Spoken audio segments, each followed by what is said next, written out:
박수보다 더 부담이겠습니다. 선생님들 안녕하세요. 네.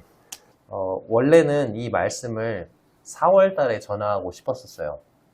침례식이 끝난 다음에 침례에 순종한 우리 자매님들에게 왜 여자들이 교회 안에서 너울을 쓰는가에 대해서 좀 교제를 하고 싶었는데 계속해서 그때마다 저에게 또 미션이 주어지고 뭐 어버이날 말씀을 전해야 된다 뭐 이렇게 해가지고 이렇게 하다 보니까 미뤄졌는데 오늘 그래서 고린도전서 11장 전반부에 나오는 여자들의 너울에 대해서 살펴보고자 합니다. 오늘 말씀의 제목은 너울의 의미를 바로 알고 순종하자입니다. 오늘 말씀의 제목이 뭐라고요? 네, 너울의 의미를 바로 알고 순종하자. 먼저 고린도전서 11장 2절에서 16절까지를 교독하겠습니다. 신약성경 276쪽입니다.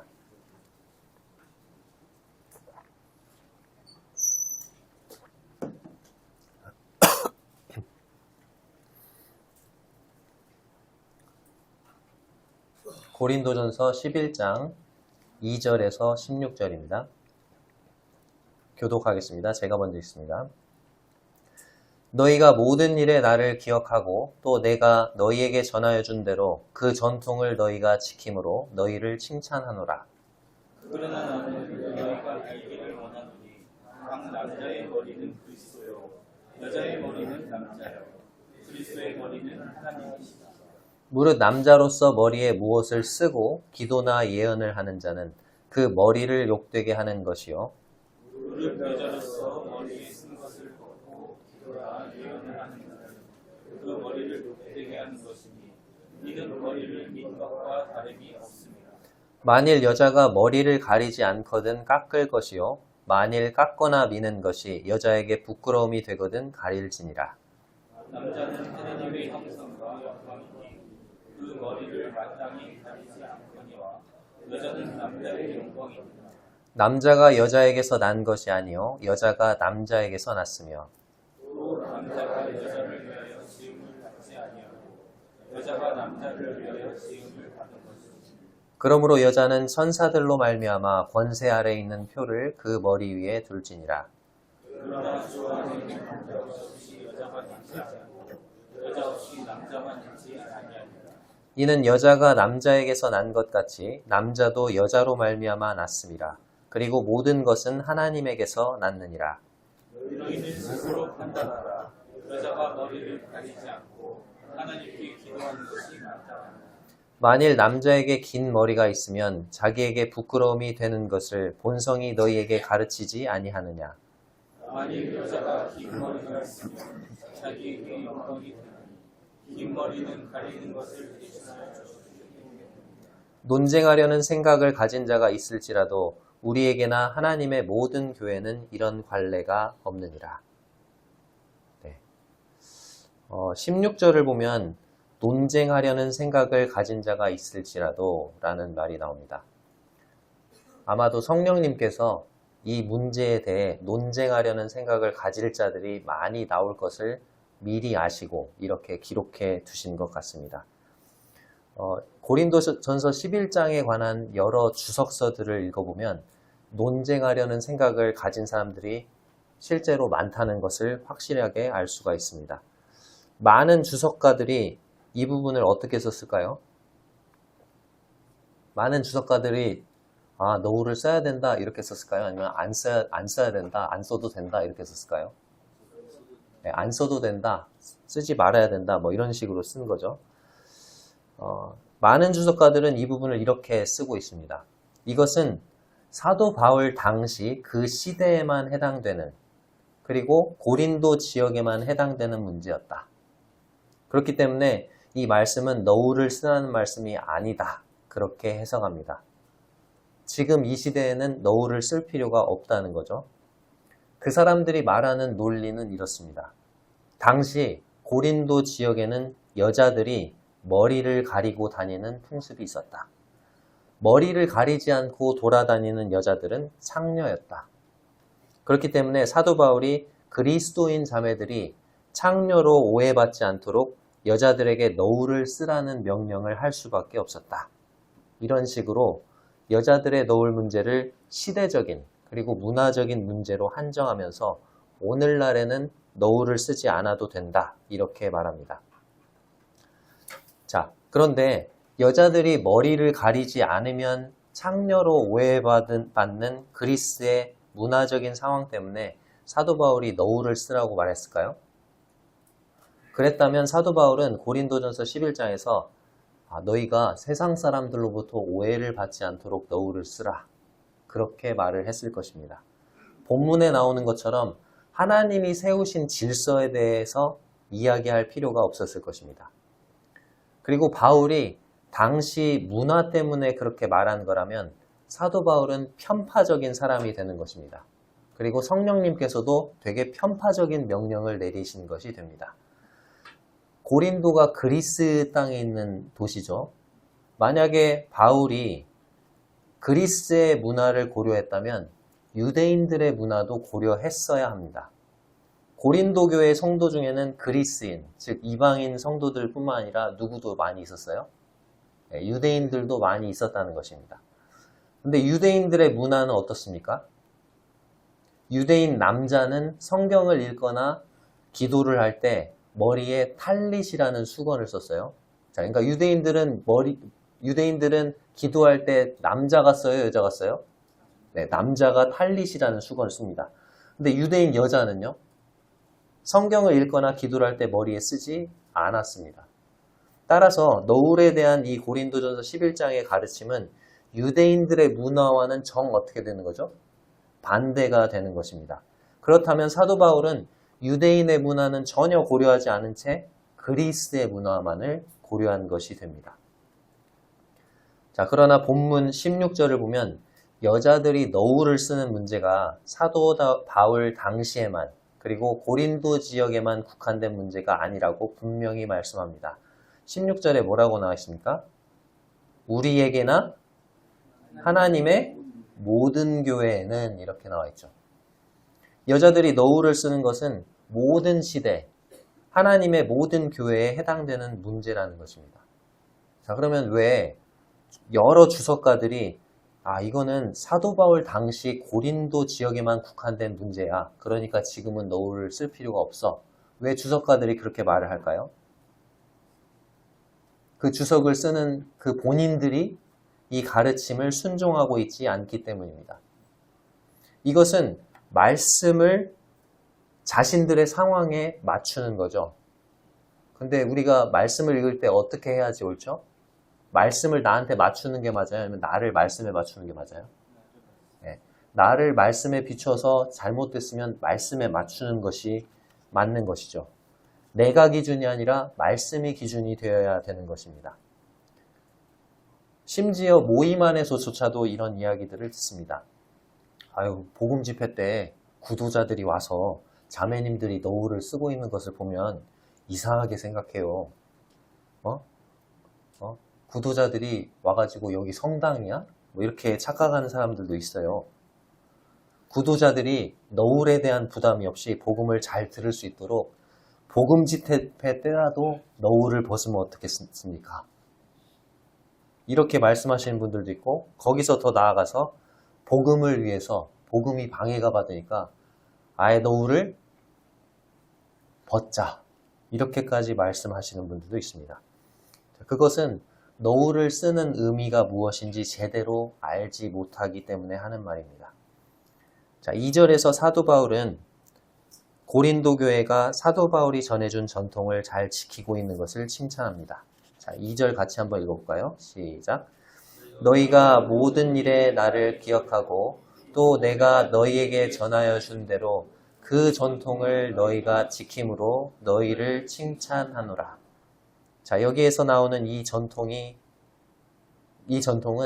교회가 역사를 거듭하면서 교회 안에서 사람들이 만들어낸 전통이 아니고요. 성령의 감동하심으로 사도 바울을 통해서 모든 교회에게 주어진 전통을 말합니다. 그리고 이 전통이 바로 어떤 전통입니까? 여자들이 너울을 쓰는 것입니다. 그런데 고린도 성도들은 너울을 쓰는 의미를 제대로 알지 못했던 것 같습니다. 그래서 사도 바울이 3절에서 이렇게 말하죠. 3절 뭐라고 됩니까? 그러나 나는 너희가 뭐 하기를 바란다?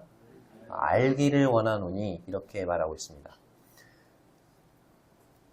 2절에서는 칭찬을 하고 있죠. 너희가 전통을 잘 지키고 있으니까 칭찬한다. 즉 고린도 성도들이 뭘 잘한 거예요?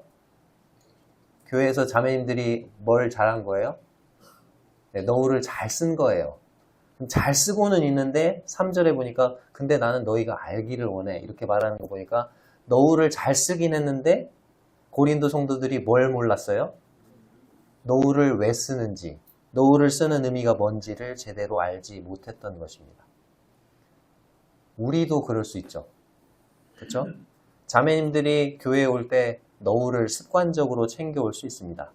그리고 집회가 시작되면 너울을 집회 시작한다 해가지고 그냥 너울을 쓸 수 있습니다. 그리고 오랫동안 지금 남원 서문교회가 시작된 지 이제 40년이 지나고 있잖아요. 40년 동안 써왔으니까 오랫동안 써온 것이기 때문에 안 쓰면 머리가 뭔가 허전한데 이렇게 생각할 수 있습니다. 형제님들은 자매님들이 너울을 쓴 모습을 보고 그냥 익숙해가지고 아무 생각 없이 자매님들이 쓰고 있는 너울을 바라볼 수 있습니다. 또 너울 예쁘다. 너울 쓰는 게 예뻐. 역시 이렇게 그냥 생각할 수도 있습니다. 그러면서 정작 그 의미에 대해서는 생각하지 않는 것입니다. 깨닫지 못하는 거죠. 자매님들이 너울을 왜 쓰는지, 그게 나와 무슨 의미가 있는지. 자, 우리가 자매님들이 쓰고 있는 너울을 볼 때마다 생각해야 하는 것이 뭘까요? 네, 하나님이 정하신 질서입니다. 여기 지금 3가지 질서가 나오는데요. 이 3가지의 질서가 참 흥미롭습니다. 만약에 누군가가 저에게 이 질서의 순서들을 한번 말해보세요. 순서대로 말해보세요. 그러면 우린 딱 언뜻 여자의 머리는 남자, 남자의 머리는 그리스도, 그리스도의 머리는 하나님. 저 같으면 차근차근 이렇게 올라갔을 것 같아요. 성도님들도 그렇지 않나요? 네. 그런데 이상하게도 3절에서 하나님이 맨 먼저 말씀하시는 질서는 뭡니까? 하나님이 말씀하신 첫 번째 질서. 네. 그러나 나는 너희가 알기를 원하노니 각 남자의 머리는 누구다? 그리스도요. 자, 첫 번째 질서는 뭐냐면 남자의 머리는 그리스도라는 것입니다. 우리는 너울 하면은 맨 먼저 여자들을 떠올립니다. 너울은 자매들에게만 해당되는 교훈이야. 이렇게 오해를 합니다. 그러나 하나님은 너울을 통해서 가장 먼저 누구에게 말씀하시기 원하세요? 형제들에게 말씀하시기 원하세요? 자매들에게 말씀하시기 원하세요? 네, 형제들에게 말씀하시기 원하신다는 것입니다. 4절과 5절에서도 먼저 누구에게 말씀하십니까? 네, 무릇 남자로서 이렇게 말씀하고 있죠. 그 다음에 5절에 무릇 여자로서 이렇게 말하고 있습니다. 남자들에게 먼저 말씀하고 계십니다. 그래서 첫 번째로 말씀하신 질서가 남자의 머리는 그리스도라는 것입니다. 모든 남자들은 그리스도를 자신의 머리로 인정해야 한다는 것입니다. 머리는 무엇을 나타내죠? 권위를 나타냅니다.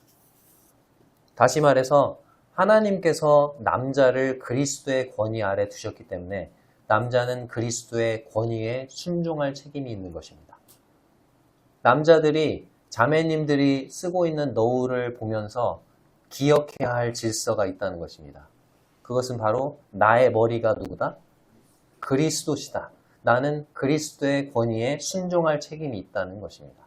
그게 우리가 첫 번째로 기억해야 할 질서입니다. 자, 그렇다면 두 번째 질서는 무엇입니까? 3절에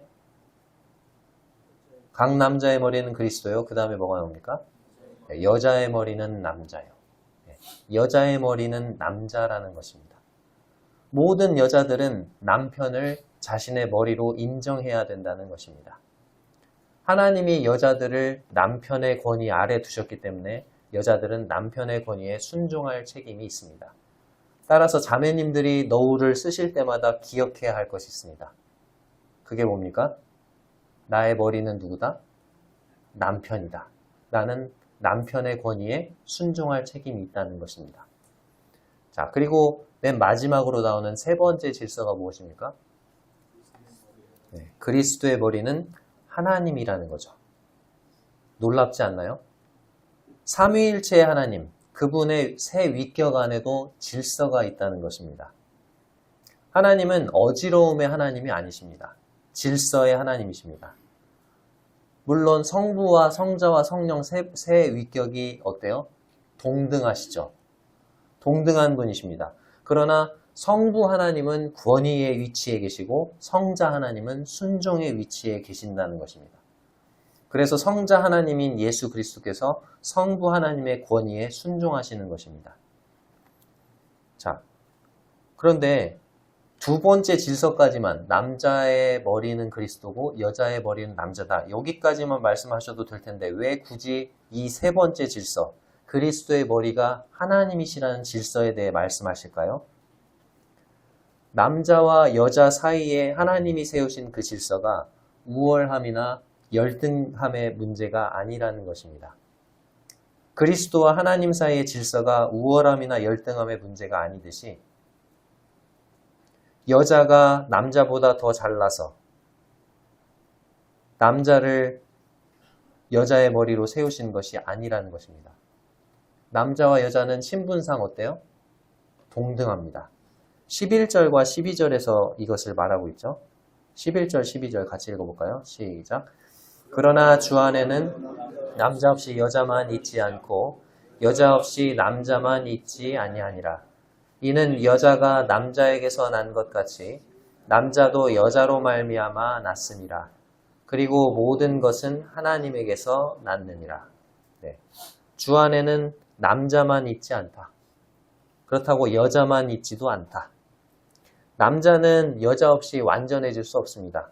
그리고 여자 역시 남자 없이 완전해질 수 없습니다. 남자가 여자의 부족한 부분을 채워주고 또 여자가 남자의 부족한 부분을 채워줍니다. 남자와 여자는 상호 의존적이고 상호 보완적인 관계입니다. 그럼에도 불구하고 하나님이 세우신 질서는 여자의 머리는 남자라는 것이죠. 자, 그렇다면 왜 하나님이 남자와 여자의 질서를 이렇게 세우셨을까요? 그것은 창세기로 거슬러 올라갑니다. 8절과 9절에서 그 이유에 대해서 이야기하고 있습니다. 8절은 창조의 질서를 살펴볼 때 그렇다는 거죠. 창조의 순서. 남자가 여자에게서 난 것이 아니요 여자가 남자에게서 났으며. 자, 누가 누구에게서 났다고요? 네, 여자가 남자에게서 났다. 하나님이 가장 먼저 아담을 창조하셨고 그 다음에 하와를 창조하셨습니다. 그리고 9절에 보면 창조의 목적을 살펴볼 때도 그렇다는 것입니다. 또 남자가 여자를 위하여 지음을 받지 아니하고 여자가 남자를 위하여 지음을 받은 것이니. 하나님께서 아담을 지으시고 그 아담을 위해서 하와를 돕는 배필로 주셨다는 거죠. 우리는 자매님들의 노후를 볼 때마다 이와 같은 하나님의 질서를 기억해야 합니다. 4절을 보겠습니다. 무릇 남자로서 머리에 무엇을 쓰고 기도나 예언을 하는 자는 그 머리를 욕되게 하는 것이요. 여기에 기도나 예언을 한다 이런 말이 나오는데 기도나 예언을 하는 것은 언제 하죠? 네, 성도들이 이렇게 공적인 집회로 모여서 기도하고 말씀을 전하는 그 공적인 집회를 나타냅니다. 남자가 공적인 집회에서 머리에 무엇을 쓰는 것은 그 머리 되신 그리스도를 욕되게 하는 일이라고 말하고 있습니다. 공적인 집회로 모였는데 형제님 중 어떤 분이 모자를 쓴다든지 머리를 아무튼 가렸어요. 그 말은 이렇게 말하는 것과 같다는 것입니다. 저는 그리스도를 제 머리로 인정하지 않겠습니다. 저는 하나님이 세우신 그리스도의 권위에 순종하지 않겠습니다. 이와 같은 태도를 눈에 보이도록 표현하는 것입니다. 그렇기 때문에 남자가 머리에 무엇을 쓰고 기도나 예언을 하는 것은 그 머리 되신 그리스도를 욕되게 하는 것입니다. 5절을 보겠습니다. 무릇 여자로서 머리에 쓴 것을 벗고 기도나 예언을 하는 자는 그 머리를 욕되게 하는 것이니 이는 머리를 민 것과 다름이 없음이라. 자, 그리고 여기서는 여자가 공적인 집회에서 머리에 쓴 것을 벗는 것은 그 머리인 남편을 욕되게 하는 일이다. 이렇게 말하고 있습니다. 여자가 공적인 집회에서 머리에 쓰지 않고 있다. 이것은 이렇게 말하는 것과 같다는 거죠. 저는 남편을 제 머리로 인정하지 않겠습니다. 저는 하나님이 제 위에 세우신 남편의 권위에 순종하지 않겠습니다. 이와 같은 태도를 눈에 보이도록 표현하는 것입니다. 6절, 만일 여자가 머리를 가리지 않거든 깎을 것이요 만일 깎거나 미는 것이 여자에게 부끄러움이 되거든 가릴지니라. 여자가 머리를 가리지 않는다는 것은 남편의 권위를 인정하지 않는 것입니다. 그렇게 남편의 권위를 인정하지 않고 남자처럼 되기를 원하면 머리도 그렇게 남자처럼 짧게 깎아버려야 된다. 그런 의미입니다. 근데 이게 실제로 깎으라는 의미일까요? 자매님들? 그게 아니고 그렇게 머리를 깎으면 깎거나 미는 게 여자에게 부끄러움이 되니까 어떻게 하라는 거예요? 가리라는 거죠. 7절, 남자는 하나님의 형상과 영광이니 그 머리를 마땅히 가리지 않거니와 여자는 남자의 영광이니라. 자, 왜 남자는 머리에 쓰지 않는지, 왜 여자는 머리에 쓰는지 그 이유가 나와 있습니다. 자, 남자는 누구의 형상과 영광이라고요? 네, 하나님의 형상과 영광입니다. 아까 남자의 머리가 누구라고 그랬죠? 그리스도라고 했잖아요. 그러니까 그리스도의 영광은 어떻게 해야 돼요? 드러내야 되니까 남자의 머리를 어떻게 해요? 가리지 않는 것입니다. 근데 반면에 여자는 공적인 집회에서 머리를 어떻게 합니까? 가리는 거죠. 왜? 여자의 머리가 누구의 영광이라고 했죠? 남자의 영광. 그러니까 남자의 영광, 이 사람의 영광은 하나님 앞에서 어떻게 해야 돼요? 가려야 하는 것입니다. 따라서 자매님들이 너울을 쓰는 것은 하나님 앞에서 이렇게 고백하는 것입니다. 저는 하나님이 세우신 질서에 순종하겠습니다. 하나님이 제 위에 세우신 남편의 권위를 존중하고 순종하겠습니다. 자, 근데 이럴 수도 있겠죠. 자매님들이 교회에 오셔서 너울은 참 잘 쓰시는 거예요. 잘 써. 근데 실제 삶에서는 어떻게 할 수 있어요? 실제 삶에서는 남편의 권위를 존중하지 않을 수 있겠죠. 그리고 남편의 말에 순종하지 않을 수 있겠죠. 자, 그렇다면 그 너울을 쓰는 것이 의미가 있겠습니까? 없겠습니까? 네, 의미가 없는 거예요. 제대로 알고 순종하는 것이 아닌 거예요. 입술뿐인 고백에 불과한 것입니다. 자, 그리고 형제님들은 자매님들이 쓴 너울을 통해서 그리고 본인이 쓰지 않음으로 인해서 하나님 앞에 이렇게 고백하고 있는 것과 같습니다. 하나님, 저는 하나님 앞에서 제 영광을 드러내지 않겠습니다. 제 영광은 철저히 가리겠습니다. 그리고 아무것도 쓰지 않는 자신의 머리를 바라보면서 동시에 이렇게 고백하는 거죠. 저는 그리스도를 저의 머리로 인정하고 그분의 권위에 순종하겠습니다. 주님께서 말씀하시면 제가 그 말씀에 순종하겠습니다. 그리고 주님의 영광을 드러내는 삶을 살겠습니다. 그렇게 고백하는 것과 같아요. 근데 정작 어떻게 할 수 있겠죠? 주님의 영광을 드러내는 대신 자신의 영광을 드러내는 삶을 살 수도 있습니다. 그리고 주님의 권위를 인정하지 않고 주님의 말씀에 순종하지 않을 수 있겠죠. 자, 그렇다면 형제님들이 본인 머리에 아무것도 쓰지 않고 형제님의 아내된 자매님이 너울 쓰는 것이 그 형제님의 그 의미가 있을까요? 없을까요? 아무 의미가 없는 것입니다. 그것은 반쪽짜리 순종이고 껍데기에 불과한 것입니다. 너울에 나타나 있는 이와 같은 하나님의 질서를 바로 알고 순종할 때, 그 의미를 바로 알고 순종할 때 온전히 너울에 대한 교훈에 순종하는 것입니다. 자, 10절에 보면 공적인 집회에서 여자들이 너울을 써야 하는 두 번째 이유가 나옵니다. 10절, 그러므로 여자는 천사들로 말미암아 권세 아래에 있는 표를 그 머리 위에 둘지니라. 에베소서 3장 10절에 보면 이런 말씀이 있습니다. 이는 이제 교회로 말미암아 하늘에 있는 통치자들과 권세자들에게 하나님의 각종 지혜를 알게 하려 하심이니. 자, 뭐라고 했다고요? 에베소서 3장 10절에 이는 교회로 말미암아 하늘에 있는 통치자들과 권세자들에게 하나님의 각종 지혜를 알게 하려 함이니. 하늘에 있는 통치자들과 권세자들이 누구를 가리킬까요? 천사들을 가리킵니다. 그리고 하나님은 이 교회를 통해서 그 천사들에게 하나님의 지혜를 가르치신다는 거죠. 그러니까 하나님은 천사들에게 하나님의 각종 지혜를 가르치시기 위해서 교회라는 실물 교재를 사용하고 계신다는 것입니다. 자매님들이 지금 쓰고 있는 너울이 천사들을 가르치시기 위한 시각 교재라는 것이죠. 너울이 의미하는 게 아까 뭐라고 그랬죠? 질서였습니다. 교회가, 이 그리스도인들이 하나님이 세우신 질서에 순종하는구나.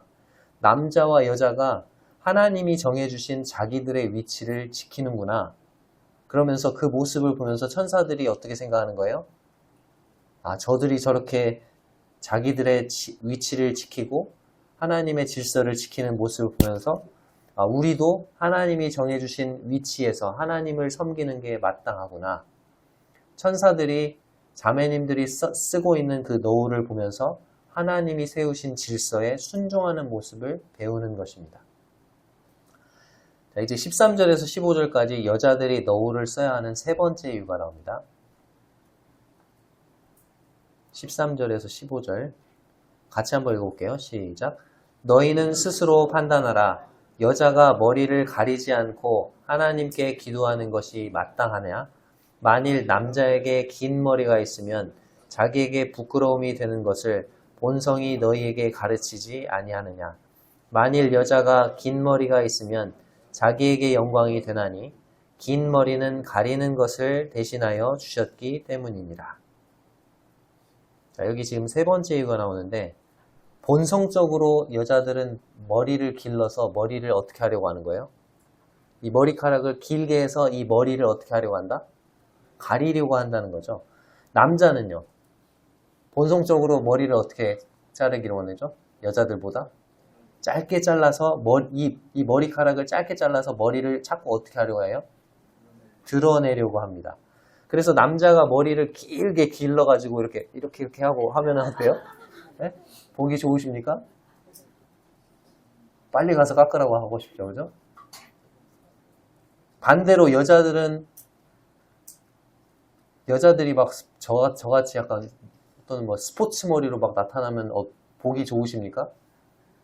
안 좋으시잖아요, 그죠? 머리 좀 길러 이렇게 하고 싶잖아요, 그죠? 여자들은 본성적으로 머리카락을 길러서 머리를 가리려고 한다는 거죠. 그래서 여자가 머리를 길게 기르는 것은 그 여자에게 부끄러움이 되지 않고 오히려 그 여자에게 뭐가 된다고요? 영광이 됩니다. 왜냐하면 긴 머리카락은 이 머리를 가리는 것으로 하나님이 그에게 주셨기 때문입니다. 여기 15절에 우리가 가진 개역 개정 성경에는 긴 머리는 가리는 것을 대신하여 주셨기 때문이라 해서 대신하여라고 이런 단어가 그렇게 번역이 돼서 긴 머리가 있으면 머리에 너울을 안 써도 되고 그렇다 이렇게 말하는 분들이 있는데 표준세 번역에는 이렇게 나와 있습니다. 여자가 머리를 길게 하는 것은 그에게 영광이 되지 않습니까? 긴 머리카락은 그의 머리를 가려주는 구실을 하는 것입니다. 자, 본성적으로도 여자가 긴 머리카락으로 머리를 가리려고 하기 때문에 머리에 너울을 쓰는 것이 맞다는 거죠. 이것이 문맥상으로도 맞습니다. 앞에서 계속해서 너울을 꼭 써야 돼. 너울을 안 쓰려면은 머리카락을 깎거나 밀어. 이렇게 계속 앞에서 말해오다가 15절에 와서 근데 머리가 길면 안 써도 돼. 이렇게 앞에서의 주장을 뒤엎는 주장을 하면 앞뒤가 맞아요, 안 맞아요? 안 맞죠. 여기서 말하고자 하는 것은 여자는 본성적으로 머리를 길러서 그 긴 머리카락으로 머리를 가리려고 한다. 그리고 그것이 그 여자에게 영광이 된다. 그러니까 그런 걸 봤을 때도 여자는 머리를 어떻게 하는 게 맞다? 가리는 게 맞다. 그걸 말하고 있는 거죠. 16절 같이 한번 읽어볼까요? 시작. 논쟁하려는 생각을 가진 자가 있을지라도 우리에게나 하나님의 모든 교회에는 이런 관례가 없느니라. 이 문제에 대해서 논쟁하려는 생각을 가진 사람이 있을지라도 즉 여자가 너울을 쓰지 않아도 된다 그렇게 말하는 사람이 있을지라도 우리에게나 하나님의 모든 교회는 이런 관례가 있다 없다? 없다는 것입니다. 또 어떤 분들은 또 이런 관례가 없다는 것을 또 너울을 쓰는 관례가 없다 이렇게 해석을 하셔가지고 너울 안 써야 돼 그러니까 이렇게 말씀하시는 분들인데 그런 논쟁하려는 그런 태도에 대한 관례를 말하는 거죠. 영어 성경에서는 이 너울을 쓰는 관례 말고 다른 관례가 없다 또 그렇게 번역을 하고 있어요. 그러니까 영어 성경으로 보더라도 또 문맥상 보더라도 너울을 쓰는 게 맞습니까? 틀립니까? 맞습니다. 우리에게나 하나님의 모든 교회, 이것은 하나님의 모든 교회에 적용되는 가르침이다. 시대와 문화를 초월해서 하나님의 모든 교회에서 따라야 할 가르침인 것입니다. 그렇기 때문에 이 가르침을 시대적인, 문화적인 문제로 치부해버리고 순종하지 않는 것은 잘못이라는 거죠. 이 시간 말씀을 정리를 해보겠습니다. 너울은 하나님이 세우신 질서에 순종하는 표시입니다. 너울을 볼 때마다 우리는 하나님이 세우신 질서를 기억해야 합니다. 너울은 형제들에게는 그리스도의 권위에 순종하겠다는 고백입니다. 나의 영광은 가리고 그리스도의 영광만을 드러내는 삶을 살겠다는 표시입니다. 또한 너울은 자매들에게는 남편의 권위에 순종하겠다는 고백입니다. 남편을 머리로 인정하겠다는 표시라는 것을 기억해야 합니다. 이와 같은 의미를 우리가 바로 알고 너울에 대한 가르침을 순종할 때 이것이 이 말씀에 대한 온전한 순종이 될 것입니다. 남원 서문교회가 이와 같이 너울의 의미를 바로 알고 순종하는 그런 교회가 되기를 바랍니다. 이상으로 말씀 마치겠습니다. 감사합니다.